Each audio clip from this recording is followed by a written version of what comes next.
Hello and welcome to Confessions of a Refashionista. I'm Refashionista Sherry, and today I am going to show you how to take a couple of those kind of dowdy items hidden at the back of your closet and transform them from a frumpy to fabulous in no time flat. So let's get making! This is Confessions of a Refashionista. Now, one of the easiest ways to update and transform a boxy, boring top is to simply shorten it. And the easiest way to do that is to grab a shirt that has your ideal length, pop it on top of the boxy monstrosity, make sure that the shoulder seams are lined up so it's even, and then you have your ideal shirt length. Go ahead and chop on through.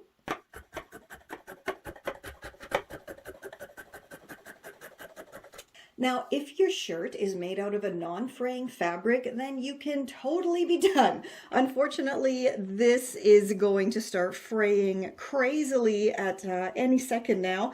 And I think I'm actually also gonna take the time to remove these buttons because they're useless. They're just decorative, and they're actually not decorative. They're quite ugly. So I'm gonna remove those and then give it a nice clean hem. And my top is no longer frumpy, but now fantabulous. So this fabric was quite slippery, so when I was stitching here my lovely hem, it didn't come out super straight and was pretty darn wonky. So my solution for that is to simply cover it up with some groovy vintage trim from my stash. And yeah, it looks great, adds a bit more fanciness to the top, and I'm super pleased with how this came out. So as with most of my refashion tutorials, this is the first time I'm actually attempting to create a pair of palazzo-y wide leg loungy pants out of a maxi skirt. And I have, of course, made lounge pants out of tablecloths and bed sheets, and I do always use these lovely super wide leg PJ pants as my template. So I think I'm going to actually try to use the same method, and we'll see how we go. So with this one, we are learning together. So first, let's turn our skirt inside out and lay it on a flat surface. And then fold the skirt in half as evenly as possible, making sure that the side seams and the waistband are totally lined up perfectly, and also that this front part is nice and flat, because when we're cutting out the kind of leg shapes and the gusset area, we really don't want to accidentally be chopping out more than we need to.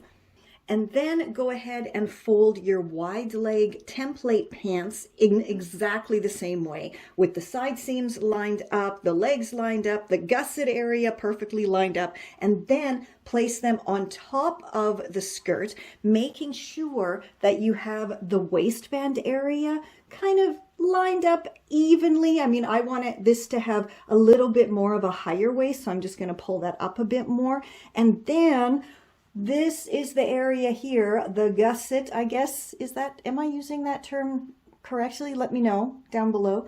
I just don't like using the word crotch all the time. Gusset sounds much nicer to me.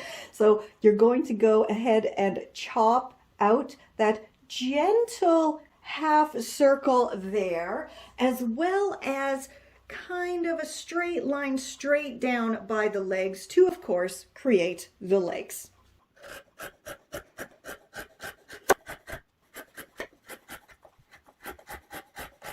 Subscribe to my mom's channel, follow her on social media, and buy her ebooks. Yay! Thank you! So now I have unfolded my maxi skirt and I have something that kind of looks like a keyhole.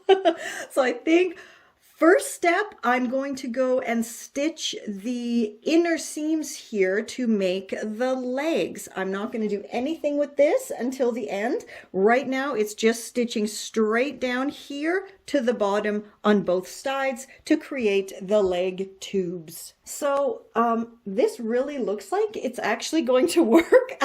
So I'm starting to get quite excited, as you can see here, but again, my wonky seams, and I did go over my interior leg seams here a few times because when I get excited, I sew too quickly, and yeah, that's the result. But it's gonna hold because there's lots of stitches there. So now, we have to stitch up, of course, this part here. We cannot just stitch around here because that would be very uncomfortable and weird looking. So take your almost trousers, fold them in half with the side seams facing outward this time, not to the side, but facing up. And ta-da, there you can see your fantastic open crotch area.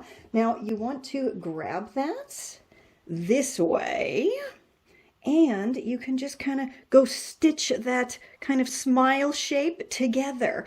But I find that to be a bit picky. What I prefer to do is I grab one of the legs and pull it out and then tuck it right back into the other leg. Give it a shake down. And there you can see you kind of have better access to that gusset crotchy area, and can easily then just go stitch that together. So I'm gonna go do that, and let's have all of our fingers and toes crossed that this is gonna work. It looks like it actually worked. So let's flip them right side out and see what they look like. I am in total shock at how well these came out, and I'm super excited to go put on the whole outfit now. I mean, how awesome did both of these come out? The top is just completely transformed and totally adorable now, but the best are the palazzo-y, loungy, floofy, comfy trousers. Like, this is, I'm so making more of these. Oh, and speaking of more, if you want to check out all of my tips, tricks, and rockin' Refashionista tutorials, head on over to my Confessions of a Refashionista at refashionistasherry.com. And as always, while you're there, share your favorite tutorials of mine with your online circles. And let's get everyone living a more rockin', a Refashionista sustainable lifestyle. Because you know what? Being eco-friendly shouldn't cost the earth. And until next time, I'll catch ya on the zigzag.